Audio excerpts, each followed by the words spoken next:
Bismillahirrahmanirrahim.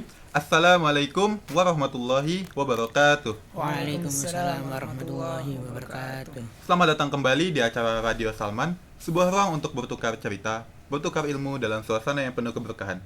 Kali ini kita akan membawakan sebuah episode yang membawakan tema kemanusiaan yang sedang marak-marak di media sosial, yaitu isu tentang Palestina. Bagaimanakah sejarah singkat mereka yang ada di Palestina? Bagaimanakah mereka bisa mengatasi ketakutan mereka? Dan apakah solusi dari kita sebagai orang-orang Islam untuk membantu mereka? Mari kita simak.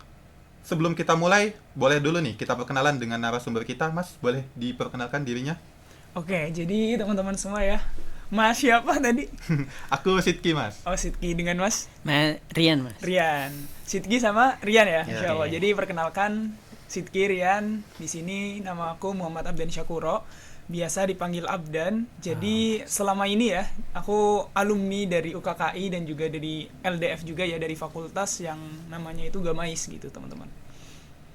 Dan kebetulan kalau misal saat ini ya kesibukan lagi nyusun tugas akhir, tapi tidak lupa juga ya dengan isu-isu yang sedang marak saat ini, yaitu isu kepalestinaan juga gitu. Seperti itu. Oh, terus dari Masnya sendiri, bagaimana Mas itu bisa ngikut-ngikut dengan tema-tema kepalestinian ini? Apakah tiba-tiba Masnya, ngeliat nih di media sosial mereka ramai terus Masnya mendalami atau bagaimana, Mas? Oke, jadi kan kalau berbicara tentang Palestina ya, terutama yang saat ini sedang dijajah, sebenarnya kan kita bicara bukan hanya penjajahannya saja gitu, tetapi kita berbicara tentang kiblat pertama umat Islam. Kita juga berbicara tentang bagaimana Palestina ini menjadi suatu, selain isu kemanusiaan ya tentunya, juga isu terkait dengan akidah kita sebagai seorang muslim gitu. Jadi sebenarnya ya, mau rame atau nggak rame, mau ngetren atau nggak ngetren, kan masalah penjajahan ya nggak boleh gitu kan. Masalah kemanusiaan ya kita harus fokus di situ juga gitu. Jadi emang dari awal sebenarnya udah mempelajari, udah mendalami terkait dengan kepalestinaan ini, seperti itu sih. Oke, dari CV Mas sendiri kan Mas banyak apa sebagai pemateri berbagai kajian gitu. Kalau nggak salah itu ada 5 gitu. Lupa Betul. tapi. Nah, itu Mas sendiri pernah nggak Mas dalam materi itu nyampein tentang edukasi kemanusiaan tentang Palestina gitu? Oke, sebenarnya kalau terkait dengan pematerian ya, itu lebih banyak itu kalau misal terkait dengan isu-isu seperti ini itu lebih ke arah FGD gitu. Jadi tentunya pada saat itu pernah juga mengisi materi tentang kepalestinaan yang mana ngebahas dari sisi ukhuwah gitu, dari sisi persaudaraan gitu. Dimana sebenarnya kan nanti ya mungkin kita bakalan ngebahas lebih panjang lagi, lebih lanjut lagi, dimana ternyata kita sebagai seorang muslim itu kan sebenarnya bersaudara ya satu sama lain gitu. Jadi isu Palestina bukan cuman sekedar isu global saja, bukan sekedar isu yang ya udah sambil lalu aja, tetapi isu Palestina ini menjadi suatu hal yang perlu kita kaji di setiap kepengurusan kita sebenarnya, seperti itu. Jadi pernah ya tentunya ketika ngebahas terkait dengan kepalestinaan ini, seperti itu. Oh, berarti setiap kayak ada pembaruan tadi apa Mas?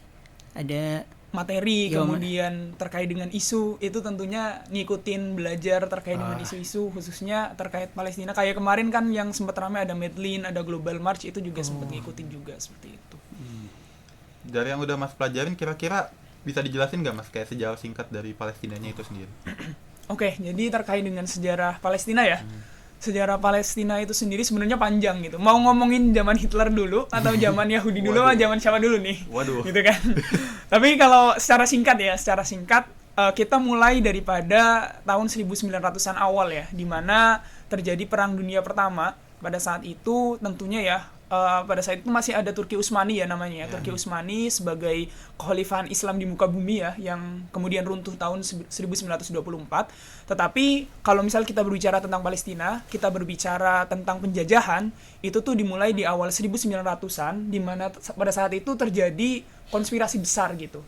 Di mana ada 2 tokoh Yahudi yang harusnya kita tahu ya, ada Theodor Herzl sama Rothschild, keluarga Rothschild. Di mana satu itu vokal banget terkait dengan pembentukan negeri penjajah ini ya, Zionis Israel.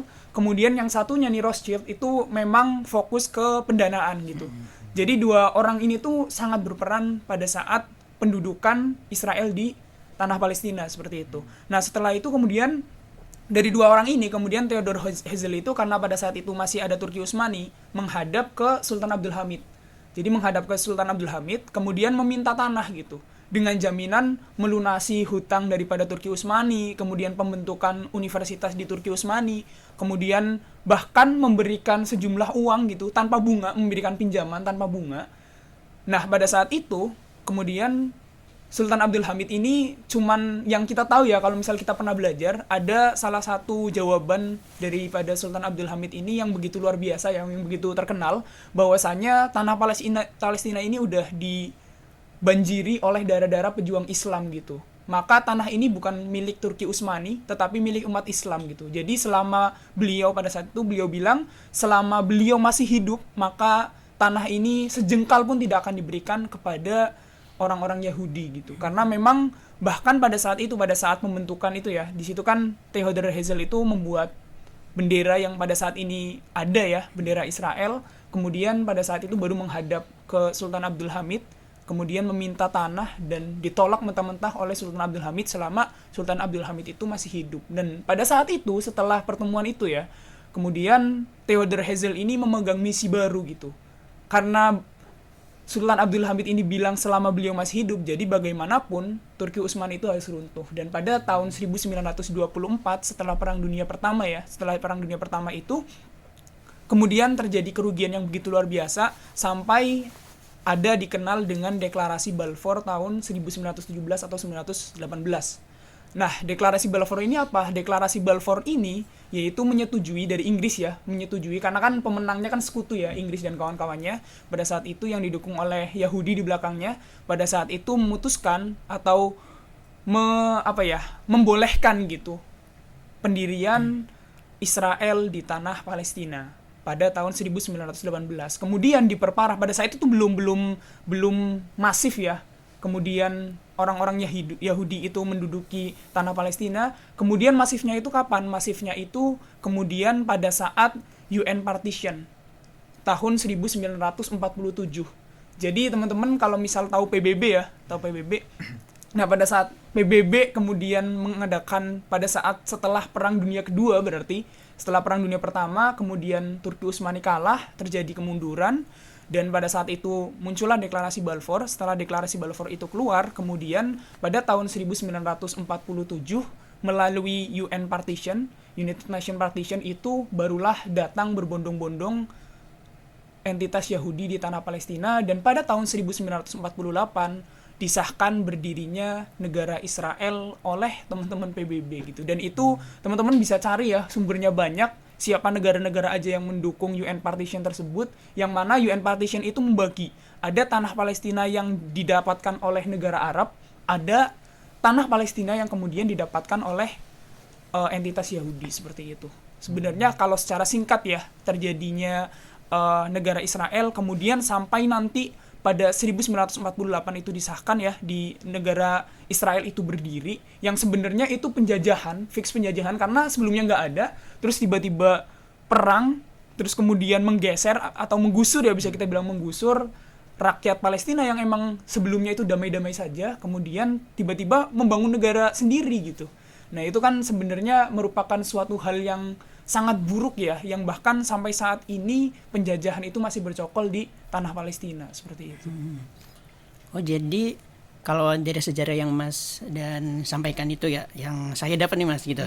Yang saya dapat tuh awal berdirinya Israel tuh berarti mereka mainnya kayak di belakang layar dulu nih gitu. Betul. Ya, kayak di belakang layar, terus kayak nyediain berbagai keuangan yang dari Rothschild itu kan, pendanaan itu buat kayak ngelawan Turki Utsmani gitu. Nah, karena Turki Utsmani ini emang kekuasaan yang ibaratnya tuh umat Muslim yang punya hak di Palestina gitu. Begitu Turki Utsmani itu runtuh, berarti Palestina, berarti Israel itu udah nunjukin unjuk giginya gitu. Iya, betul. Apalagi kan kalau misal tahu ya teman-teman, kalau misal tahu bahwasanya kan tanah Palestina ini tanah bisa dibilang sebagai tanah yang dijanjikan ya. Di beberapa agama itu menjadi suatu tanah yang dijanjikan gitu. Jadi memang visi mereka tuh ya ke arah sana gitu, untuk menjajah, untuk mendapatkan tanah tersebut gitu. Nah makanya pada saat kalau misal kita telisik sejarah lebih jauh ya, pada zaman Umar bin Khattab, kemudian Salahuddin Al-Ayyubi, itu semua kan sebenarnya bukan penjajahan. Nah ini menariknya perbedaan ketika Islam itu datang ke suatu tempat sama negara-negara yang lain ya datang ke suatu daerah. Contoh nih, Belanda datang ke Indonesia, disebut apa? Penjajahan, kolonialisme, ya kan? Tapi ketika Islam datang ke suatu daerah, itu namanya tuh bukan penjajahan, bukan kolonialisme, tapi pembebasan sebenarnya. Karena memang Islam itu punya cara-cara tersendiri yang mana itu tidak sampai apa ya, mengganggu atau bahkan merusak daripada hak asasi manusia itu sendiri, seperti itu. Tapi pas Israel dia pertama kali datang buat ngeklaim tanah Palestina, emang nggak ada reaksi dari negara-negara Islam di sekitar, Mas? Nah, sebenarnya ya kalau misal kita berbicara tentang sejarah ya, apakah kan saat ini lagi rame ya Iran kemudian menyerang Palestina seperti itu kan? Apakah sebelumnya ada atau enggak? Sebenarnya ada sebelumnya. Jadi di tahun 1960-an itu ada namanya Six Days War. Nah, itu jadi 6 hari peperangan, dan itu ada beberapa negara-negara muslim di sekitar Palestina ya, itu kemudian menyerang Israel. Anehnya, satu negara yang baru jadi dengan beberapa negara lain yang beraliansi, itu tebak siapa yang menang? Israel. Ya, kalau Israel kalah kan udah hilang dong sekarang ya. Anehnya dari beberapa daerah itu bisa dicari aja ya, lebih lengkapnya. Itu dari beberapa negara yang bersatu, kemudian melawan Israel yang pada saat itu baru jadi sebuah negara yang kecil, itu anehnya tetap menang Israel gitu. Dan itu kenapa kemudian terjadi seperti itu? Nah itu banyak cerita-cerita, banyak sejarah yang kemudian mendukung hal tersebut. Salah satunya adalah pengkhianatan di belakang gitu. Jadi memang kita udah tahu bahwasanya ini merupakan reaksi ya daripada berdirinya negara penjajahan Israel, Zionis Israel ke tanah Palestina. Kemudian sebagai suatu reaksi mereka kemudian berperang. Tetapi sebenarnya ya di baliknya pemimpin-pemimpin mereka kemudian bisa dibilang di belakang mereka yang menyuruh mereka itu sebenarnya sedang berdiskusi gitu, sedang berkompromi gitu. Gimana nih baiknya, gimana. Soalnya bahkan kalau misal kita lihat statistik kekuatan saja, itu berbeda jauh antara Israel dengan aliansi daripada negara-negara Islam pada saat itu yang sedang berperang gitu. Jadi sebenarnya ya kalau misal di atas kertas kita menang gitu, tetapi di atas meja kompromi ya udah gitu, kita mengalah gitu. Karena tadi ya sebenarnya kalau kita berbicara tentang Israel juga kita nggak jauh-jauh berbicara tentang apa yang mereka tawarkan gitu ke negara-negara muslim di sekitar Palestina gitu, agar mereka bisa diatur sih, segampangnya sebenarnya seperti itu.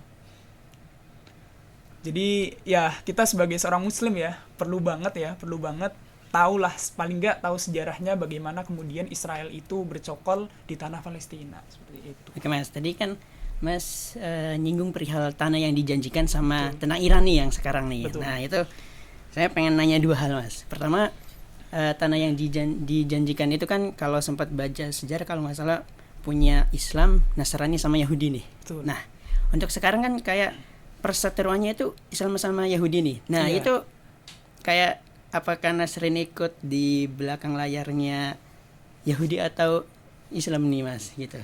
Oke, ya sebenarnya ya kalau misal kita lihat, jadi ada salah satu ayat Al-Quran ya. Jadi walang tardo angkal Yahudu wan Nasrani gitu. Jadi intinya adalah tidak akan Yahudi dan Nasrani itu mau atau ikhlas gitu dengan teman-teman kita yang Islam gitu, sampai kita mengikuti milah mereka gitu, sampai orang-orang Islam itu kemudian mengikuti milah mereka. Milah itu apa? Milah itu sebenarnya bukan agama saja, tetapi kebiasaan-kebiasaan mereka gitu. Jadi mulai dari fashionnya mereka, kemudian mulai dari tata cara hidup mereka, mulai dari apa yang mereka prioritaskan, itu tuh masuk ke dalam milah mereka gitu. Jadi sebenarnya yang tapi di sini ya walang tardo angkal Yahudu walan Nasoro. Nah jadi ada perbedaan kalau misal kita lihat di Al-Quran ya, itu ada perbedaan tulisan gitu. Kalau Yahudi itu tuh udah nggak mungkin bakalan berkompromi dengan Islam gitu, udah susah banget gitu. Tapi kalau Nasrani itu, kalau misal kita lihat bahasa Arabnya, itu masih mungkin gitu berkompromi dengan teman-teman Islam gitu. Nah kalau misal kita tarik pada saat ini gimana Mas gitu kan, Nah, kalau kita lihat pada saat ini ya, sebenarnya justru yang paling diperparah atau yang paling sedang dirugikan saat ini ya, memang entitas Yahudi yang berada di Israel gitu. Karena apa? Karena memang pada saat ini dunia itu udah tahu gitu. Dunia global tuh ya udah tahu gitu bahwasanya yang sedang menjajah tuh siapa gitu. Yang pura-pura menjadi korban, yang playing victim lah ya. Yang playing victim tuh siapa gitu. Bahkan kemarin lucu aja gitu. Tiba-tiba FBI ada berita FBI ini lewat aja sih. Ada FBI itu merilis seseorang yang menjadi buronan gitu. Buronan di mana dia tuh pemasok senjata ke Iran gitu. Tapi kita nggak pernah bertanya gitu. Pemasok senjata ke Israel itu siapa gitu kan. Kan harusnya kita fair dong. Fair ketika ada peperangan, ketika salah satu itu kemudian menjadi buronan karena pemasok senjata, ya kita harus fair gitu. Di mana Israel kan sedang menjajah gitu. Israel bahkan menggenosida teman-teman sipil, menggenosida saudara-saudara kita muslim yang perempuan, yang anak-anak gitu kan. Seharusnya kita fair ketika kita berbicara tentang konflik ini, ya kita harus berada di tengah-tengah gitu. Seperti itu. Jadi kalau misal dibilang apakah kemudian ada konspirasi di belakang Yahudi oleh Nasrani dan sebagainya, ya itu saya belum pernah dapat ya. Kalau untuk saat ini belum pernah dapat yang ini, tapi pada saat ini yang memang sangat terlihat adalah entitas Yahudi yang berada di Palestina itu sangat-sangat buruk lah di mata global bahkan saat ini gitu. Oke. Terus tadi Mas, pertanyaan kedua itu sekarang kan lagi rame Iran nih gitu. Iya betul. Nah, Iran menurut Mas sendiri gitu, alasan Mas sendiri, kira-kira Iran itu emang nyerang Israel karena hawa nafsunya, karena emang diserang duluan, apa emang karena ngebantu Palestina nih Mas? Oke, Gitu, nah Mas. ini susah banget ya tanya ya, Masya Allah. Tapi ini berdasarkan informasi yang aku dapat ya, berdasarkan informasi yang saya dapat, berdasarkan informasi yang saya baca-baca juga. Sebenarnya tentunya ya, penyerangan Iran ke Israel itu tuh ada politik di dalamnya memang. Jadi memang ada nilai-nilai politik. Tetapi ketika kita melihat kasus seperti ini ya, karena kemudian Israel penjajahan itu tidak dapat dibenarkan. Jadi kalau misal kita merasa menjadi musuh Israel nih, kita bermusuhan dengan Israel nih.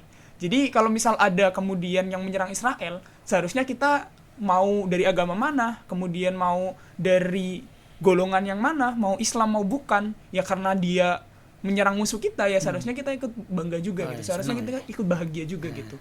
Bukan kemudian kita menjelek-jelekannya kayak wah ini pasti ada apa-apa nih, ini pasti disuruh nih apa nih, enggak. Tapi kita berada di tengah-tengah. Jadi dalam artian ketika Iran itu menyerang Palestina ya, kita menganggap kita berbahagia dengan hal tersebut. Tetapi kita juga tidak lupa dengan tujuan kita. Tujuan kita apa? Tujuan kita yang membebaskan tanah Palestina. Jadi bukan sekedar visi yang kosong ya, tetapi memang kita punya tujuan, kita punya visi bahwasanya tanah Palestina harus bebas dari cengkraman Zionis Israel gitu. Jangan sampai kita sebagai seorang muslim melihat konflik Iran Palestina saat ini ya, itu wah ini pasti ada apa-apa nih.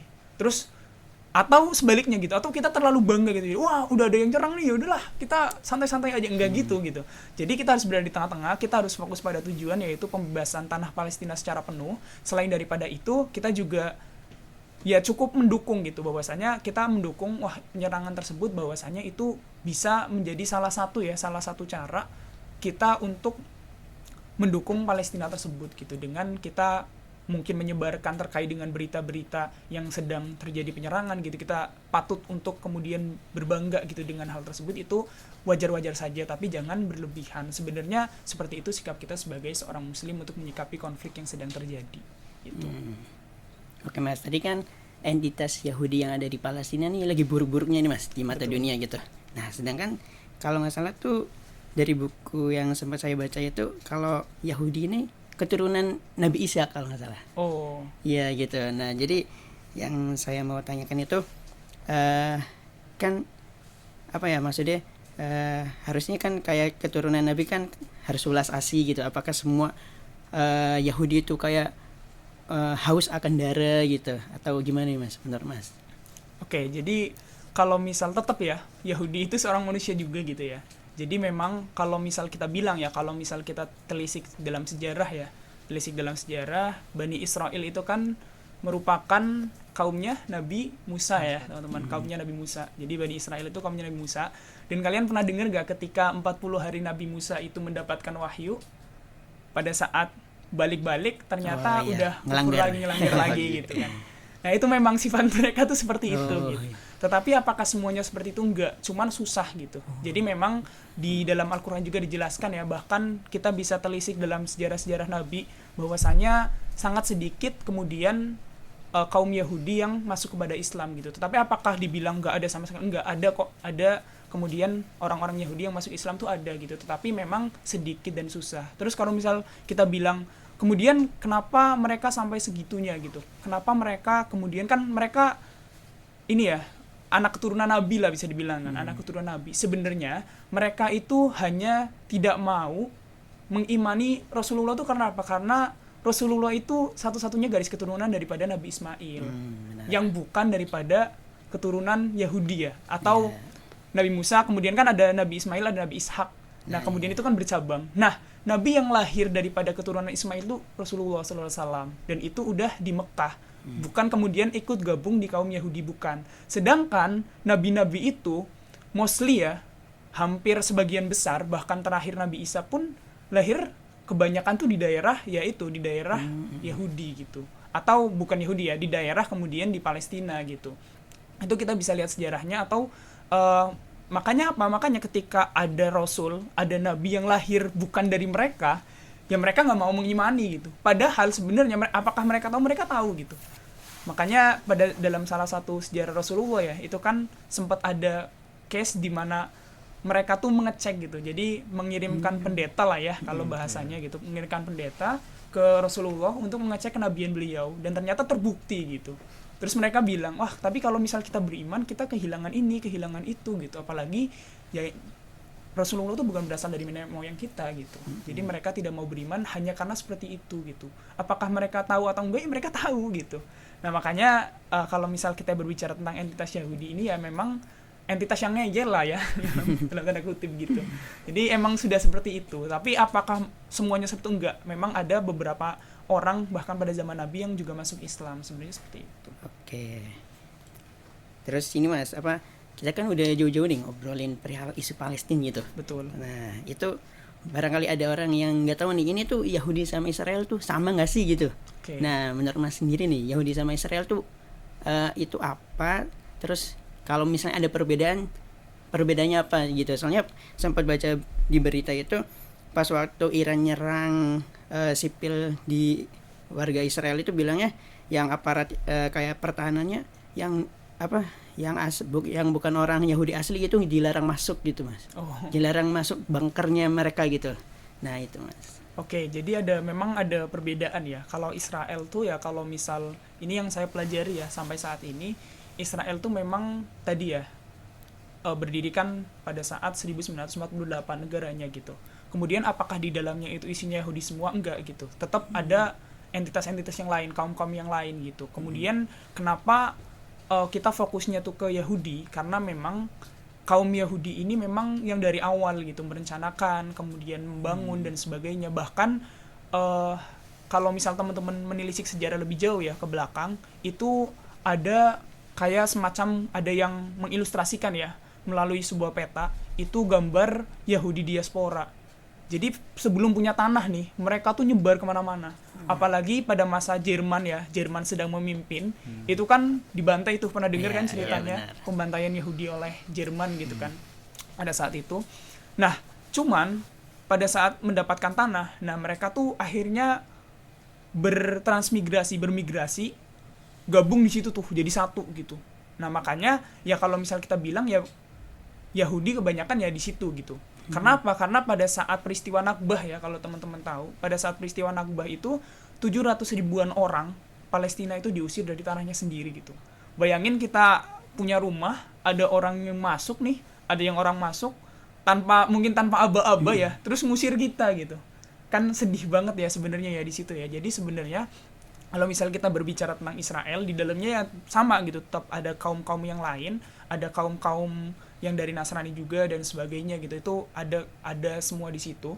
Tetapi kita perlu ingat gitu bahwasanya sebenarnya ya konflik pada saat ini tuh ya Yahudi ya, mostly Yahudi dengan kemudian orang-orang Palestina itu sendiri, yang kita bisa kita bisa bilang juga gitu, apakah kemudian orang-orang Palestina itu semua muslim? Enggak juga gitu, karena sebelum datangnya Yahudi kemudian mendirikan negara, itu tuh udah ada agama Islam, udah ada agama kemudian Nasrani dan sebagainya gitu, yang hidup damai di dalamnya gitu. Kemudian ada orang rame-rame gitu bareng-bareng tiba-tiba ngusir gitu. Nah itu sebenarnya konflik yang sedang dihadapi yang ada di sana pada saat ini, seperti itu. Ya, benar. Terus dari negara kita tuh sebenarnya udah pernah ngasih bantuan gak sih Mas ke Palestina itu? Oke, menarik ya ketika kita berbicara tentang bantuan, karena sempat rame ketika Global March kemarin kan ditahan ya teman-teman kita yang dari seluruh dunia yang ingin menyuarakan, yang ingin kemudian mengirimkan bantuan, bahkan di kapal Medlin juga sama, tujuannya untuk mengirimkan bantuan, tetapi Gitu. semuanya ditahan gitu, semuanya tertahan. Kalau yang Global March kan tertahan di Mesir ya. Kalau teman-teman lihat videonya kan bahkan sampai ada yang ibu-ibu, ada bapak-bapak, ada, padahal mereka bukan Islam loh. Maka berbicara tentang Palestina juga ya, salah satunya ya bukan lagi perkara-perkara yang menyekat kita untuk bersatu gitu. Kayak misal, wah dirimu bukan Islam, dirimu Islam, enggak seperti itu gitu. Tetapi ini kalau misal kita lihat dari sisi kemanusiaan, maka ya kita harus vokal gitu. Maka ketika kita melihat ya terkait dengan bantuan yang udah diberikan negara kita, ya tentunya sudah ada. Tentunya banyak, kita udah tahu ya, banyak sekali lembaga-lembaga yang kemudian membuka donasi, banyak sekali lembaga-lembaga yang mengirimkan bantuan, itu oke gitu. Cuman memang kita perlu tahu juga gitu bahwasanya pasti mereka pun yang mengirimkan bantuan ya, negara kita pun yang misalnya mengirimkan bantuan itu pasti mengalami struggle juga gitu, mengalami struggle yang seperti mereka gitu, entah ditunda lah, entah ada halangan sesuatu, tantangan apapun itu pasti ada di sana gitu. Oleh karenanya ketika kita berada saat ini ya, kita sebagai seorang muslim, kita melihat adanya konflik seperti itu, pilihannya adalah apakah kita bisa merubah dengan tangan kita ya kan. Kalau dalam hadis, kalau kita melihat kemungkaran, kita bisa mengubah dengan tangan atau enggak gitu kan. Nah dengan tangan kita ya kita bisa misal ya sebisa kita aja gitu. Kalau misal kita bisa boikot gitu. Kalau misal kita bisa kirim donasi, kita kirim donasi gitu. Kemudian kalau misal kita nggak bisa pakai tangan, kita bisa pakai lisan. Dengan cara apa? Dengan cara kita bersuara gitu, menyuarakan isu-isu tentang Palestina, bahwasannya ketika kita berbicara tentang Palestina, penjajahan, ya ini bukan lagi perkara masalah individu, bukan lagi masalah kemudian agama ya, tetapi ini sudah masalah global, sudah menjadi masalah kemanusiaan. Tetapi kita sebagai seorang muslim harus percaya juga bahwasanya ikatan yang paling kuat adalah ikatan akidah, ikatan kita sebagai sesama seorang muslim gitu. Karena apa? Ketika kita hanya membatasi sebagai isu kemanusiaan, ketika gencatan senjata gimana coba? Wah, udah gencatan senjata nih, udah damai nih, ya udah gitu kan. Kalau misal lagi nggak ada perang gitu misalnya, ya udahlah gitu. Tetapi sebenarnya ketika kita memiliki ikatan yang kuat, yaitu ikatan akidah ya misalnya ya, kita memiliki ikatan akidah, kita memiliki akidah yang sama-sama teman-teman kita, saudara-saudara kita di Palestina, justru kita tahu gitu bahwasanya perkara pembebasan tanah Palestina ini bukan hanya perkara kemanusiaan, tapi perkara akidah, di mana perkara akidah ini merupakan perkara yang lebih utama sebagai kita sebagai seorang muslim gitu.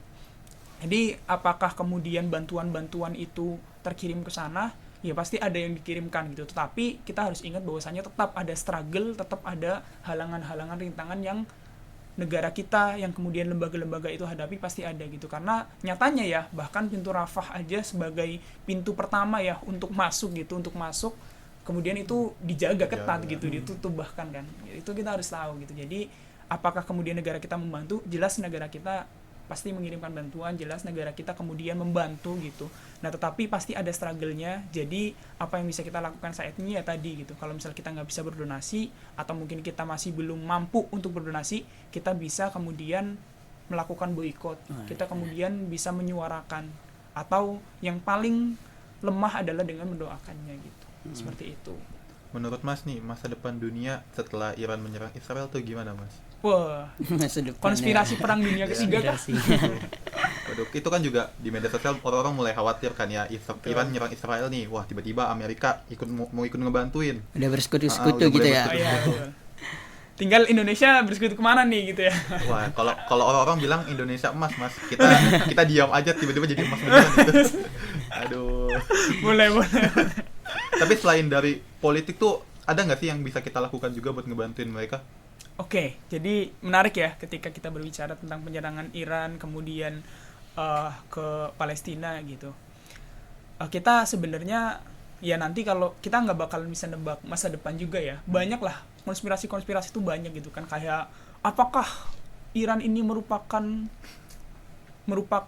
nubuat nabi gitu, yang mana pasukan dari timur gitu kan. Kayak gitu-gitulah, banyak lah kan konspirasi kayak gitu. Tetapi poinnya adalah, bener sih poinnya sebenarnya ya, adalah yang pengen aku garis bawahi ya, apa yang bisa kita lakukan gitu selain daripada tadi politik misalnya. Apa yang bisa kita lakukan sebenarnya ada dua hal teman-teman. Yang bisa kita lakukan adalah poin eksternal sama poin internal, di mana poin eksternal ini meliputi kita bersuara, kita melakukan boikot, kita melakukan aksi damai Palestina misalnya, kita menyuarakan tentang Palestina, kita menyuarakan kembali tentang pentingnya boikot misalnya. Kemudian internal ini apa? Internal ini adalah kita belajar teman-teman. Kita nggak akan pernah bisa kemudian fokus terhadap visi, yaitu membebaskan tanah Palestina misalnya, kalau misalnya kita nggak belajar apa pentingnya pembebasan tanah Palestina. Kita nggak pernah bisa kemudian fokus, kita nggak pernah bisa kemudian terus menjaga semangat kita dalam membebaskan Palestina. Dalam artian di sini membebaskan Palestina tuh dalam artian kita vokal ya terhadap isu-isu tentang Palestina. Kita nggak bakalan bisa menjaga semangat itu kalau kita nggak belajar teman-teman. Jadi ada dua poin yang pengen aku garis bawahi ya, bahwasanya ada poin eksternal, ada poin internal. Selain dengan politik, kita juga bisa ikut aksi damai, ikut menyuarakan tentang Palestina, kemudian ikut dengan boikot ya, dengan ikut bahwasanya boikot ini penting gitu untuk kemudian melemahkan pendanaan mereka. Walaupun mungkin kelihatannya nggak ngaruh, nanti juga balik lagi dan sebagainya. Enggak, itu tetap aja ada pengaruhnya gitu. Kemudian yang ketiga, bagaimana kita menginternalisasi diri kita dengan ilmu gitu. Agar apa? Agar kita bisa fokus, agar kemudian kita tidak menganggap bahwasanya isu Palestina itu hanya isu yang sesaat, isu yang hanya periodik seperti itu. Berarti orang yang kayak sempat bilang, oh nggak ngaruh nih boikot gitu ya mas. Itu enaknya kita kasih sejarah Nabi Ibrahim gitu mas. Pas waktu Nabi Ibrahim dibakar nih gitu. Bakar dong berarti. Enggak, maksudnya ini itu kan ada hewan cicak sama semut nih mas. Yeah. Nah di antara itu kan cicak kan kayak dia tuh ngasih tiupan nih ke apinya gitu kan. Ya. Biar kayak tujuannya biar tambah gede gitu. Itu kan cicak kecil gitu punya pengaruh apa gitu? Punya pengaruh apa kan ke api gitu. Nempel dikit kan sih jadi abu juga. Yeah, terus betul. Satunya lagi semut nih. Nah semut kan kayak ngasih gotong royong bawa air gitu. Nah setidaknya dari sejarah itu kita tuh tahu mana yang kita, di pihak mana sih kita tuh antara menolong Nabi Ibrahim atau kita kayak mengebantu Raja Namrud yang pengen ngebakar Nabi Ibrahim gitu. Oke, iya menarik sekali itu. Benar, Nabi Ibrahim. Nah menariknya itu tuh menandakan keberpihakan sebenarnya. Jadi selain daripada tadi ya yang usaha yang bisa kita lakukan, salah satu poin yang penting juga keberpihakan teman-teman. Jadi ketika kita diem tiba-tiba jadi emas. Nah ketika kita diem nih misalnya ya, apakah benar-benar jadi emas? Kan enggak juga gitu. Nah keberpihakan ini apa maksudnya mas? Keberpihakan ini sebenarnya ya ketika kita memilih untuk diam, apakah kita bisa dikatakan berpihak kepada Palestina atau justru kita sebaliknya gitu. Nah keberpihakan inilah yang penting untuk kita usahakan gitu. Karena kelak ketika kita dimintai pertanggungjawaban ya, Allah menanyakan saudara-saudara kita di sana di Palestina di genosida, kemudian saudara-saudara kita kemudian di Palestina itu dijajah, apa yang udah kita lakukan gitu. Ketika kita diam saja, apakah kita bodoh amat gitu? Artinya apakah kemudian dengan diam itu kita menjadi seseorang yang bodoh amat, seseorang yang tidak peduli?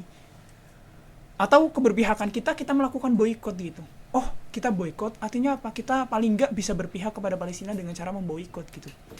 Kita bersuara, oh paling enggak kita menunjukkan bahwasanya ini loh usaha aku untuk menunjukkan bahwasanya aku tuh berpihak kepada Palestina gitu. Sehingga ketika dimintai pertanggungjawaban, ya ini yang udah aku lakuin gitu. Jangan sampai belum ngapa-ngapain, atau apalagi kita yang bilang seperti itu ya, yang bilang wah nggak bermanfaat apa dan sebagainya gitu kan. Jangan-jangan justru kita menjadi seseorang yang kontraproduktif, yang justru nggak fokus membela atau bahkan nggak fokus ngebahas terkait dengan Palestina gitu.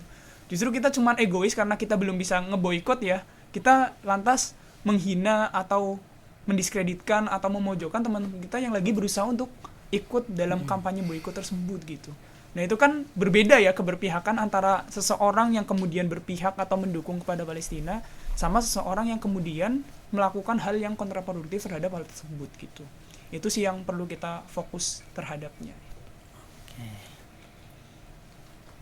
Terus selanjutnya gini Mas, Mas kan kalau nggak salah sempat ya Mas, kayak berbicara tentang kepalestinaan gitu, Iya, betul. menyuarakan gitu. Nah itu kira-kira dari Mas Dan sendiri punya tekanan nggak dari publik itu, apaan sih gitu, misalnya gitu, Oke. atau ya gitu lah berbagai tekanan gitu Mas. Oke. Contohnya. Sebenarnya ya kalau misal kita berbicara tekanan, kemudian berbicara tentang tantangan ya. Ya. Tantangan terbesar itu jujur kalau saat ini ya yang udah aku lakuin itu bukan tantangan-tantangan berupa tekanan, tantangan-tantangan berupa mungkin cemoohan atau hinaan, itu enggak. Karena apa? Isu Palestina kan udah menjadi isu yang global ya. Bahkan teman-teman bisa lihat di berita, di pemberitaan-pemberitaan, bahkan kalau misal kita lihat gelombang aksi, demo, itu tuh udah bukan cuma di Indonesia saja. Itu tuh bukan cuma di negara-negara Islam aja gitu, tetapi di luar negeri, di Eropa itu banyak banget gelombang-gelombang demonstrasi menyuarakan tentang Palestina gitu. Jadi kemudian apakah tekanannya ada tekanan atau enggak, itu nggak terlalu terasa. Yang paling terasa adalah distraksi, teman-teman. Distraksi digital. Distraksi digital itu gimana? Kita tuh terlalu banyak mendapatkan informasi gitu. Contoh, pagi ini kita mungkin fokus berbicara tentang Palestina gitu. Bisa aja setelah ini kita lupa gitu. Karena apa? Karena udah ada informasi lain yang menyerbu diri kita gitu. Kita scroll, lihat tinju misalnya. Kita scroll, ada meme baru misalnya kan. Ada rekap Juni, ngerekam dari awal sampai akhir misalnya kan. Itu distraksi-distraksi seperti itu yang akhirnya apa? Akhirnya kita ya udah gitu. Kita bisa aja kita 3 jam berbicara tentang Palestina, setelah itu kita lupa gitu. Terus ingat lagi kalau misal ada informasi lagi yang misal lagi masuk, lagi kebetulan masuk gitu. Nah sebenarnya yang lebih mengkhawatirkan untuk saat ini ya menurutku pribadi adalah distraksi ini gitu, yang membuat kita tuh nggak fokus, yang membuat kita tuh akhirnya melupakan saudara-saudara kita di Palestina. Akhirnya kita kemudian tidak belajar mengenai mereka gitu. Nah ini sebenarnya yang mengkhawatirkan terkait dengan distraksi digital ini sih sebenarnya. Seperti itu Mas. Oke bener ya yang disampaikan sama Mas Dian gitu. Perihal misalnya kita 3 jam pertama kayak ngobrolin Palestina nih, wah langsung Betul. banget gitu ya. Tapi tiba-tiba lupa aja gara-gara scroll ya itu. Terus apa? Kalau dari aku pribadi ya Mas, itu sempat dikasih wejangan dari guru gitu. Emang ingatnya tuh pas waktu sholat doang. Soalnya pas waktu sholat itu salah satu doanya tuh yang artinya tuh Palestina ya. iya gitu. Kayak ya Allah selamatkan orang yang menyelamatkan orang muslim gitu. Tapi di situ juga ada ya terjemahan ya Allah hancurkanlah orang yang menghancurkan orang muslim gitu. Jadi langsung kiranya tuh semoga hancur ini itulah Israel gitu. Yes. Benar-benar, jadi emang apa ya, tapi apakah kemudian hal itu nggak bisa dirubah? Sebenarnya bisa kok dirubah gitu, dengan caranya ya kita kemudian mengontrol informasi-informasi yang masuk ke diri kita gitu. Sebenarnya kalau misal untuk saat ini ya kita bisa follow, kita bisa kemudian mengikuti follow akun-akun yang ngebahas tentang Palestina gitu. Ada Ayon Palestine, ada kalau misal orang-orang yang vokal terhadap Palestina kan ada Ustadz Muhammad Hussein Gaza, kemudian ada Gen Saladin, itu banyak membuka kemudian pikiran-pikiran kita gitu terkait dengan bagaimana kita memandang Palestina gitu, bagaimana kita kemudian berkontribusi terhadap kemerdekaan Palestina gitu. Jangan sampai kita justru terjatuh ke dalam distraksi-distraksi yang kontraproduktif ketika kita sedang membahas Palestina, ketika saudara-saudara kita di sana sedang kelaparan misalnya, sedangkan kita di sini merasa kenyangkan, kadang ya kita ya sedih aja gitu, kita merasa sebagai seorang muslim gitu. Sedangkan salah satu yang mengingatkan diri aku pribadi ya, ada 2 hadis sebenarnya ya. Yang pertama itu dari hadis riwayat Tirmidzi ya, bahwasanya tidak sempurna iman seseorang sampai ia mencintai saudaranya sebagaimana ia mencintai dirinya sendiri gitu. Kadang kita lupa gitu bahwasanya kita memandang ya saudara-saudara kita di Palestina sekedar berita yang lewat aja gitu, sekadar tadi bener kita melihat terus sedih gitu misalnya, kita menangis gitu, tetapi kita nggak pernah membawa hadis ini ke dalam kehidupan kita gitu. Apakah ketika kita kelaparan kita merasakan kelaparan yang sama dengan mereka gitu? Apakah ketika mereka kepanasan mereka tidak punya tempat bernaung gitu kan? Apakah kemudian kita merasakan hal yang sama gitu? Sedangkan Rasulullah ya menyabdakan tidak sempurna iman seseorang gitu sampai ia mencintai saudaranya sebagaimana ia mencintai dirinya sendiri. Artinya apa? Artinya ketika kita mengharapkan sesuatu hal yang menurut kita enak, yang menurut kita nyaman, harusnya kita juga mengharapkan hal yang sama kepada saudara-saudara kita gitu.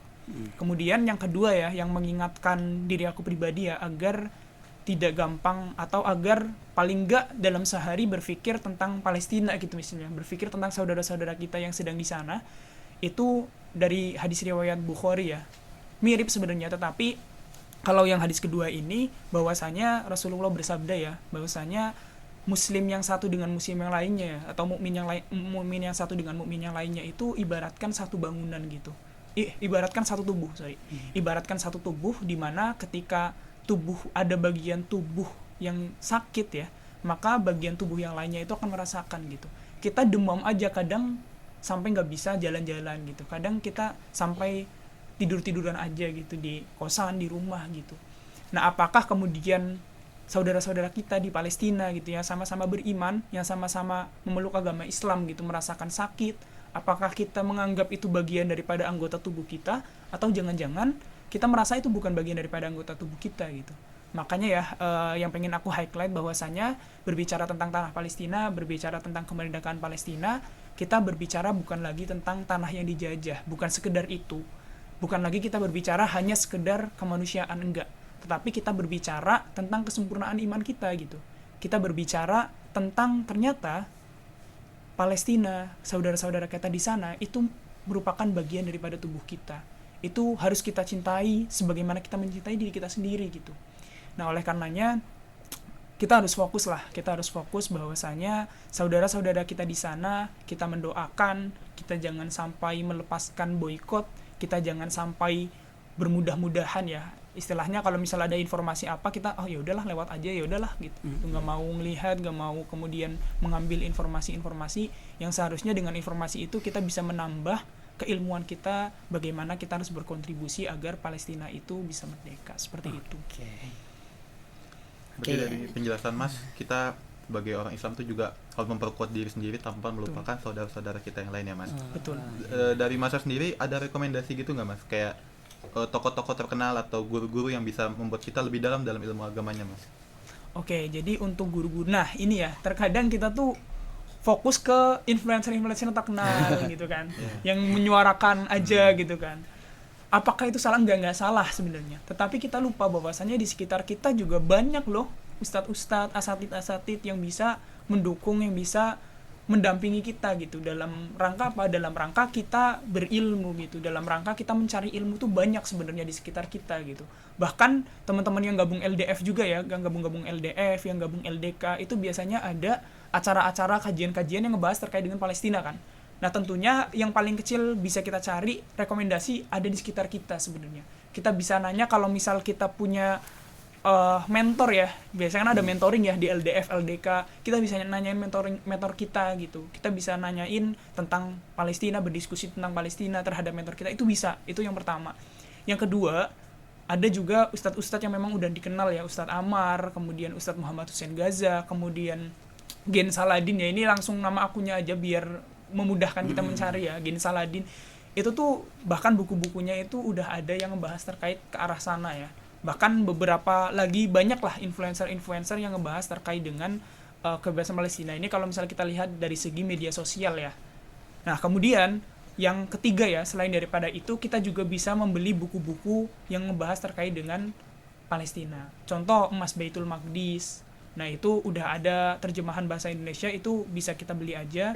Terus banyak buku-buku tentang Palestina ya, itu bisa kita dapatkan baik secara online maupun secara offline ya. Kita ke Gramedia itu banyak yang bahas terkait dengan isu-isu kemanusiaan, isu-isu yang terkait dengan akidah di Palestina gitu. Tetapi intinya apa? Intinya sebenarnya apa yang paling bisa kita lakukan gitu. Kalau misal kita bisa ngelakuinnya tuh yang pertama, kita berdiskusi tentang Palestina ke mentor kita, ya kita lakukan itu. Kalau misal kita bisa mengikuti media sosial tadi ya, karena jam media sosial kita tinggi misalnya kan, jam terbangnya tinggi gitu kan, bisa tuh kita ikutin, kita follow akun-akun yang membahas terkait dengan Palestina, gimana caranya kita berkontribusi ke mereka gitu misalnya, itu bisa. Atau yang ketiga di mana kita membeli buku atau kita mencoba membaca-baca artikel gitu, yang mana itu bisa menambah keilmuan kita agar paling enggak kita tuh tahu gitu bagaimana kita memposisikan diri pada saat ada konflik seperti Iran Israel ini, seperti ketika kemudian terjadi genosida kembali gitu, yang bahkan apakah kemudian ketika Iran menyerang Israel itu genosida di Palestina itu berhenti? Enggak, teman-teman. Tetap ada pembunuhan, tetap ada, kemudian kemarin sempat pengeboman dan sebagainya. Itu tuh tetap ada, tetap terjadi gitu. Jadi jangan sampai kita fokus terhadap 1-2 lah saja, tapi kita melupakan gitu terhadap saudara-saudara kita di Palestina. Caranya gimana? Caranya dengan 3 cara tadi. Ada bisa lewat media sosial, bisa lewat mentor-mentor kita, ustadz-ustadz atau asatidz di sekitar kita gitu. Atau juga kita bisa membaca buku-buku atau artikel-artikel yang mendukung keilmuan kita untuk apa? Untuk berkontribusi terhadap tanah Palestina. Seperti itu. Oke, berarti 3 poin itu menjadi kiat menjaga kesemangatan ya Mas dalam mendukung Palestina gitu. Betul. Oke, terakhir ini Mas, kira-kira Mas pesan dari Mas Dan gitu. Nah, untuk kita semua yang misalnya kita masih di perkuliahan nih, gimana cara ngebantunya, terus gimana buat publik juga gitu. Nah, pesan buat mereka Mas. Oke. Sebagai seorang mahasiswa ya tentunya ya, sebagai seorang mahasiswa, aku juga mahasiswa, teman-teman yang di sini juga mahasiswa semuanya. Jadi bagaimana kemudian kita berkontribusi ke Palestina ya, khususnya ke saudara-saudara kita di sana. Sebagai seorang mahasiswa adalah yang pertama adalah belajar dengan sungguh-sungguh gitu. Karena terkadang kita sebagai seorang muslim itu lupa gitu bahwasanya kita tuh ternyata harus profesional loh. Kalau misal kita sedang berkuliah, kita harus profesional dalam berkuliah gitu. Kita harus sungguh-sungguh dalam belajar gitu. Jangan sampai kemudian ketika waktunya nanti kalau misal datang kita kesempatan untuk menyuarakan Palestina, ternyata kita ada tugas kuliah yang belum selesai misalnya. Kan sedih juga gitu. Aduh, mana kadang aksi kan cuman minggu itu doang ya kan, sebulan cuman sekali misalnya, atau bahkan setahun cuman 2 kali gitu kan. Nah, artinya jangan sampai kita ngebuang-buang waktu kita dengan hal-hal yang tidak bermanfaat gitu. Ya, ini perlu kita latih sih, memang perlu kita latih sebagai seorang mahasiswa, jangan sampai kita membuang-buang waktu kita dengan hal-hal yang tidak bermanfaat. Itu yang pertama. Kemudian yang kedua, selain daripada itu, ya tentunya kita harus ngaji lah gampangnya. Kita harus ngaji, kita harus belajar yang memang fokus terhadap isu Palestina ini gitu. Tadi, bagaimana kita bisa menyimpulkan bahwasanya Palestina itu bukan cuma isu kemanusiaan. Palestina itu kemudian bukan cuma isu yang global saja gitu, yang fokus terhadap genosidenya, fokus terhadap penjajahannya, tetapi bagaimana kita menyimpulkan bahwasanya ternyata ada isu akidah di dalamnya gitu. Ternyata ada pertanggungjawaban yang kelak akan ditanyakan oleh Allah kepada kita gitu. Bagaimana kita bisa menyimpulkan seperti itu? Bagaimana bisa kita tahu seperti itu kalau misal kita nggak belajar gitu? Itu yang kedua. Dan yang ketiga tentunya tadi ya, kita harus tetap menyuarakan, kita harus tetap fokus, kita harus tetap kemudian berusaha sebaik mungkin ya, berkontribusi sebaik mungkin. Apa yang bisa kita lakukan untuk Palestina, untuk saudara-saudara kita di sana, kita lakukan gitu. Boikot, kita boikot. Terus kemudian kalau misal ada aksi kita ikut gitu. Kalau misal kemudian ada informasi-informasi, ada berita-berita yang bisa menguatkan kita, yang bisa kemudian memberikan informasi tentang Palestina, kita share gitu. Jadi sebenarnya lebih ke arah apa yang bisa kita lakukan saat ini sebagai seorang mahasiswa itu. Itu yang pertama. Kemudian kalau misal terkait dengan publik ya, gimana kemudian pesan atau saran terhadap publik terkait konflik yang sedang terjadi, yang masih terjadi sampai saat ini, adalah sebenarnya kurang lebih sama ya, sebagai mahasiswa maupun sebagai seseorang selain mahasiswa misalnya pekerja dan sebagai masyarakat umum, betul. Nah, tetapi kalau misal kita sebagai masyarakat umum saja ya, kita sebenarnya bisa memulai dari diri kita sendiri, dalam artian kalau misal memang ya kita di masyarakat itu banyak yang belum paham, kita bisa mengedukasi mereka gitu. Karena kan aku yakin dari sekian banyak orang yang melakukan boikot, ataupun yang tidak melakukan pasti punya alasannya masing-masing gitu. Nah, kalau misal memang ada yang belum tahu, kita kasih tahu gitu. Kalau misal memang ada yang belum peduli, kita buat gimana caranya biar mereka tuh peduli gitu. Nah, itu memang semuanya didasari harus dengan ilmu gitu. Jadi tetap ya, pun untuk masyarakat umum juga jangan lupa belajar, tetap fokus terhadap isu atau konflik yang sedang terjadi, dan jangan sampai kita melupakan saudara-saudara kita di Palestina, karena poinnya adalah bahwasannya kita sama-sama satu akidah, kita sama-sama satu agama, di mana berbicara tentang Palestina itu berbicara tentang kesempurnaan iman kita juga, seperti itu. Oke Mas, dari 3 poin itu kami ucapkan makasih nih Mas sarannya. Sekaligus itu pertanyaan terakhir di podcast ini gitu. Sebelum saya tutup ini, saya pengen ngambil dawuh dari salah satu ulama itu, Allahu fi auni abdi maka abdi fi auni akhi. Allah akan membantu hambanya selagi hambanya membantu saudaranya. Jadi semoga obrolan kita kali ini buat kayak upaya buat ngebantu Palestina itu Allah bantu juga apa yang kita hajatkan gitu Mas. Oke, dari perbincangan tadi ternyata isu Palestina itu bukan sekedar konflik jauh di sana gitu Mas. Ternyata itu ada panggilan, kalau dari Mas Abdan kan kesempurnaan iman gitu. Kesempurnaan iman. Terus dibalik derita yang tak kunjung usai itu, mereka rakyat Palestina itu memiliki semua juang dan doa yang tak pernah padam gitu. Semoga cerita dan wawasan apa yang disampaikan sama Mas Abdan Syakuro ini bisa menjadi penyemangat buat kita semua agar bisa terus peduli, bersuara dan bergerak sekecil apapun itu kontribusi kita. Nah, sampai jumpa di episode berikutnya. Tetap semangat dan istiqomah, dan jangan pernah lelah berdiri di sisi yang benar. Wassalamualaikum warahmatullahi wabarakatuh. Waalaikumsalam warahmatullahi wabarakatuh.